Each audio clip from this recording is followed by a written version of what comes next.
Ted Bundy nasceu em 1946, em Burlington, Vermont, nos Estados Unidos. Desde jovem, ele parecia normal e até carismático, mas por trás dessa fachada, escondia uma mente perturbada. Na infância, Bundy enfrentou abandono familiar, mentiras e segredos. Ele cresceu com uma necessidade intensa de controle e manipulação.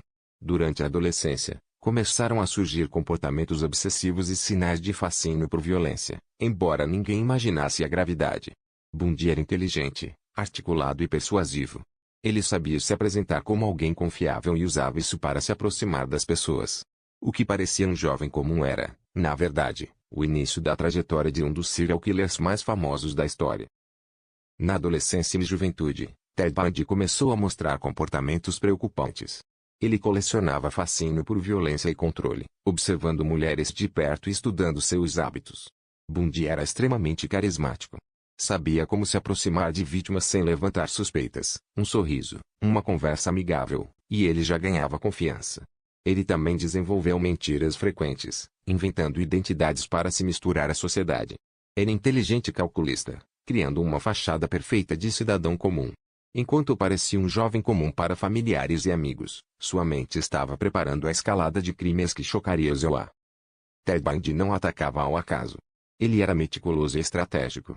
Ele se aproximava de mulheres jovens, muitas vezes na rua ou em universidades, se passando por alguém confiável, ferido ou precisando de ajuda.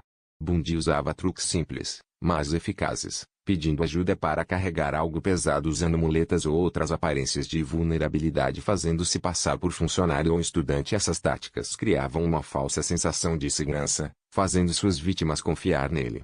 Com paciência, observava os hábitos de cada pessoa, planejava rotas e horários, e só então atacava, garantindo controle absoluto. Mesmo carismático, sua mente era calculista e fria, uma combinação letal que tornava difícil suspeitar dele. O primeiro assassinato confirmado de Ted Bundy aconteceu no início dos anos 1970. A partir desse momento, algo mudou definitivamente. Depois do primeiro crime, Bundy não parou. Pelo contrário, a violência se intensificou. Ele começou a agir com mais confiança, mudando de cidades e estados para confundir a polícia. Cada crime era mais planejado do que o anterior. Bundy passou a sequestrar, agredir e matar mulheres jovens de forma cruel, mantendo um padrão que só seria percebido anos depois. Enquanto a polícia ainda tentava entender o que estava acontecendo, Ted Bundy já tinha iniciado uma sequência de assassinatos que deixaria dezenas de vítimas e chocaria toda a América. Com o aumento de desaparecimentos, a polícia finalmente percebeu que os casos tinham padrões em comum. As vítimas eram jovens, estudantes, e muitas haviam sido vistas pela última vez com um homem educado, chamado Ted, usando muletas ou fingindo estar machucado. Testemunhas começaram a relatar o mesmo nome, o mesmo tipo de abordagem e o mesmo comportamento carismático. Pela primeira vez, investigadores entenderam que não se tratava de crimes isolados, mas de um serial killer em atividade. Mesmo assim, Bundy continuava livre, mudando de estado e aproveitando a falta de integração entre polícias, o que permitiu que ele continuasse matando por mais tempo.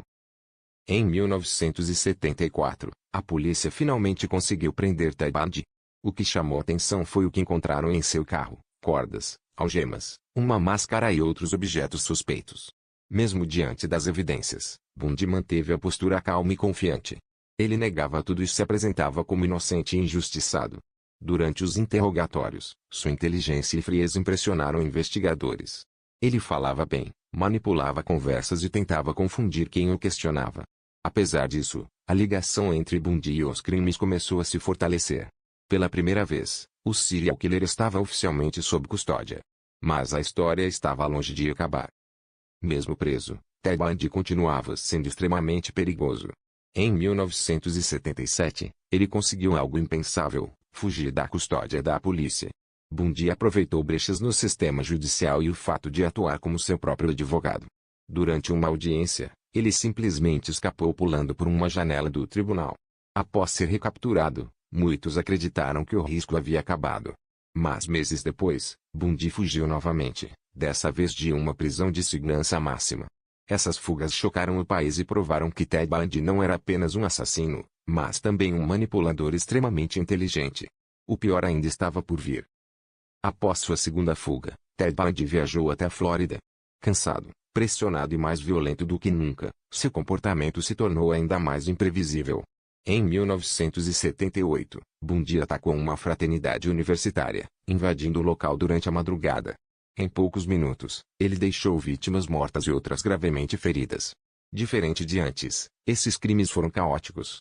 Bundy já não planejava com cuidado, agindo por impulso e desespero. Esses ataques marcaram o início do fim. A violência extrema chamou a atenção imediata da polícia e colocou toda a Flórida em alerta máximo. Ted Bundy estava fora de controle, e sua captura era apenas uma questão de tempo. Pouco tempo após os ataques na Flórida, Ted Bundy foi finalmente capturado de forma definitiva. Dessa vez, não havia espaço para erros. As evidências eram fortes, e várias testemunhas o reconheceram. O julgamento de Bundy se tornou um espetáculo nacional, transmitido pela televisão e acompanhado por milhões de pessoas. Mesmo diante das acusações, Bundy insistia em se defender sozinho, tentando manipular o júri e a opinião pública. Mas, diferente das vezes anteriores, sua inteligência já não era suficiente. As provas falavam mais alto. Ted Bundy foi condenado à pena de morte, e o país finalmente respirou aliviado.